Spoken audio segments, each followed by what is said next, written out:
Hi everybody. Today I am brought to you by the kind folks at 5 Hour Energy, which is probably the only reason I'm coherent enough to speak to you today. I had an endless search for my ultimate big pike and musky combination, and I was just not happy with anything I was finding. And I had a very set idea in my head of what I needed. And in the grand scheme of my life, I was completely wrong, and what I ended up with was the exact opposite. I wanted something short, so I looked at a bunch of short rods that were easy to live with and easy to pack. And a buddy of mine had this rod and kept bragging about it. And me being the stubborn moron that I am, I avoided it. And then I finally fished it, which I have a rule that if I'm even remotely interested in something, I don't shoot it, fish it, touch it, unless I have the ability to purchase it and the desire to purchase it. Well, I fished this one piece, 8.5 foot long behemoth and really liked it. Wasn't what I wanted, but it's what I needed. This is the St. Croix Legend Tournament 8.5 foot medium heavy musky rod named the Lone Ranger. And I have paired it with a Shimano 400 Tranx.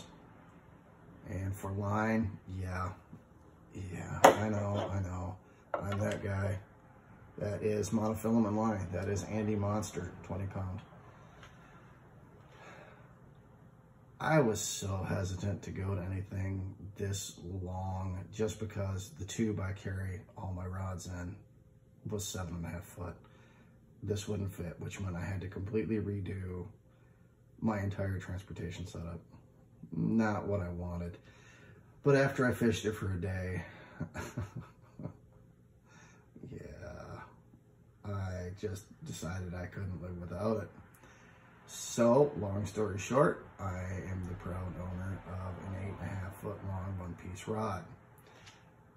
And honestly, I'm glad I did it.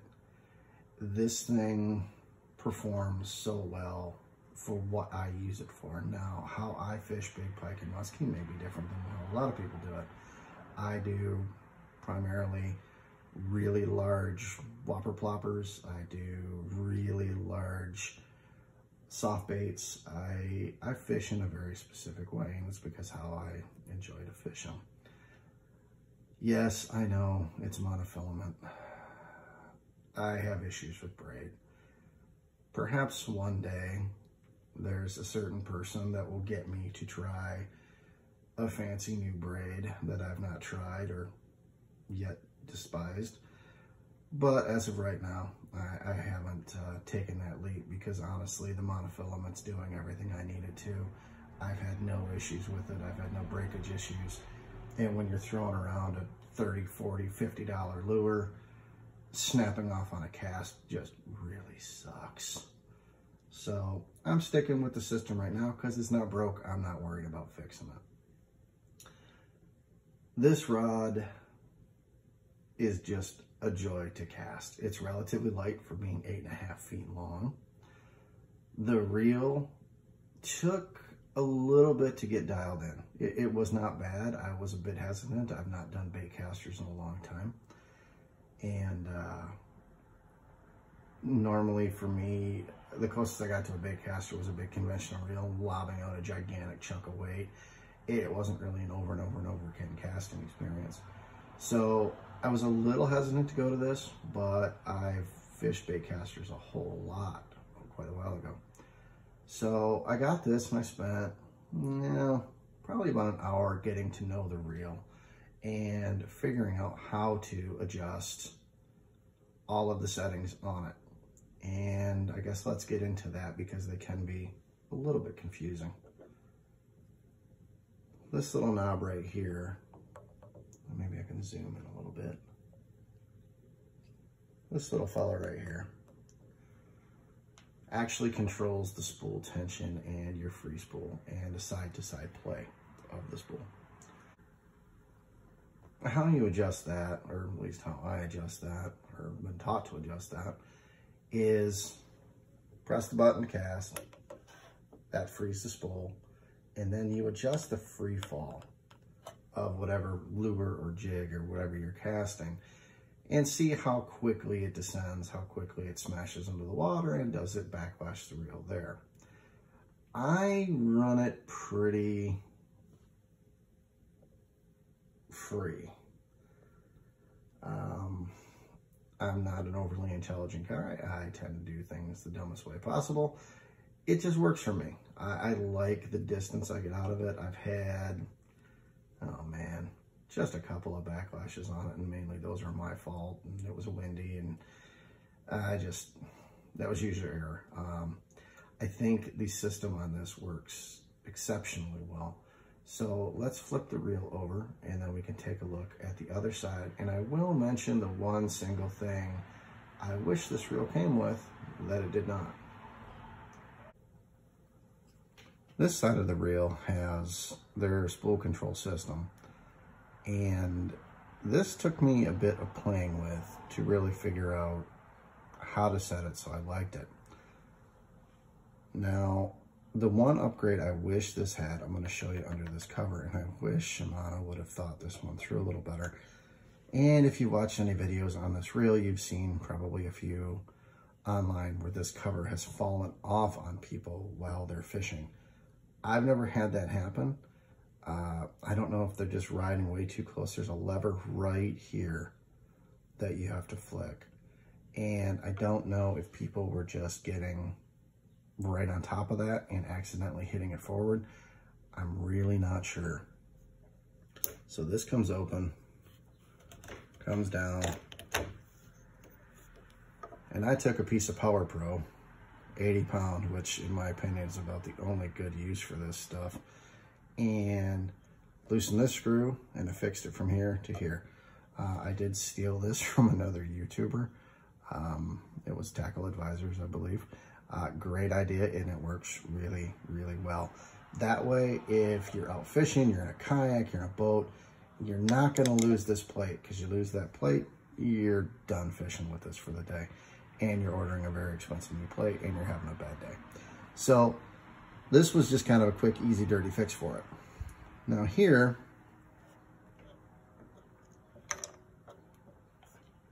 we have these little pins and these little plastic snaps that you either extend or retract to adjust for counterbalance for the spool. And this system works extremely well. I found for me and the things that I cast and what I do, I have 2 up and 4 down. And I've got 2 up here and here. Now I've heard they've got to be perfectly balanced, otherwise it throws things out of whack. And I've heard other people say that's not true at all. Don't know. When I had 3 up, I didn't like it near as well. 2 up is right at the sharp edge of me being able to maintain control.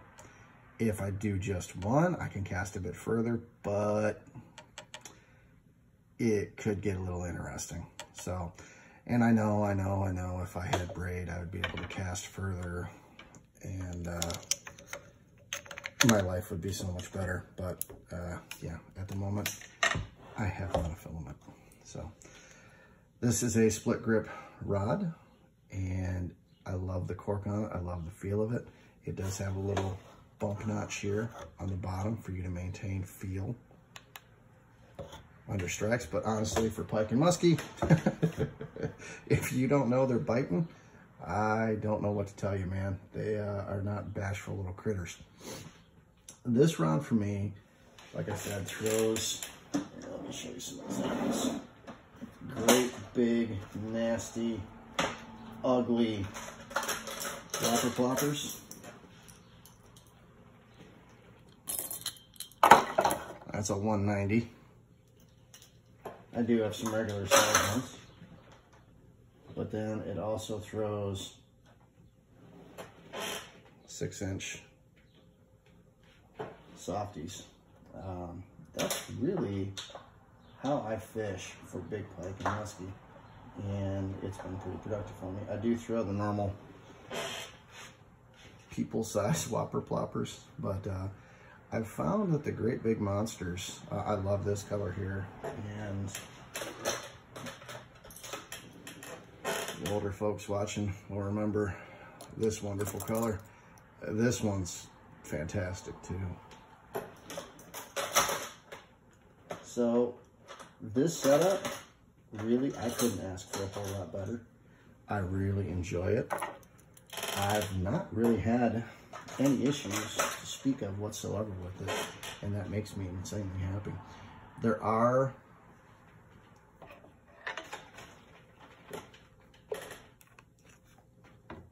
inserts onto the eyes, and I know that makes a lot of people very, very nervous. I've had no issues with them popping out. I've actually been really lucky with St. Croix inserts. I don't know that I've lost a single one. I know a lot of people have. I have not. So that kind of wraps up my overall feelings of it. Was it more money than I wanted to spend? Yeah. Was it bigger than I wanted? Uh-huh. Yeah. But it does absolutely everything I've asked it to do. I guess one other criticism, if I'm getting extremely nitpicky, I wish the reel had a hair more drag to it. I think it maxes out at 18 pounds. I'm not 100% sure on that. I'll have to double check. But there's been times I wish it had a bit more drag. And I know.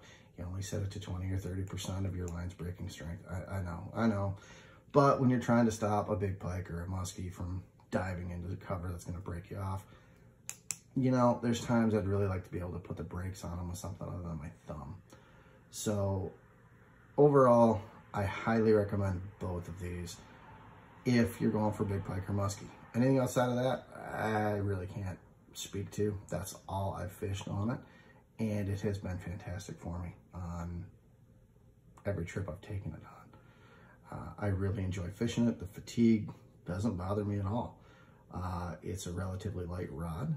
I don't seem to get any shoulder issues from it, and it does cast extremely well. I can't give you a distance. I've never actually mapped it out, but from other rods I've tried, this does exceed it. So that pretty much wraps it up, guys. I hope you liked the review. Thank you. Take care of yourselves and each other.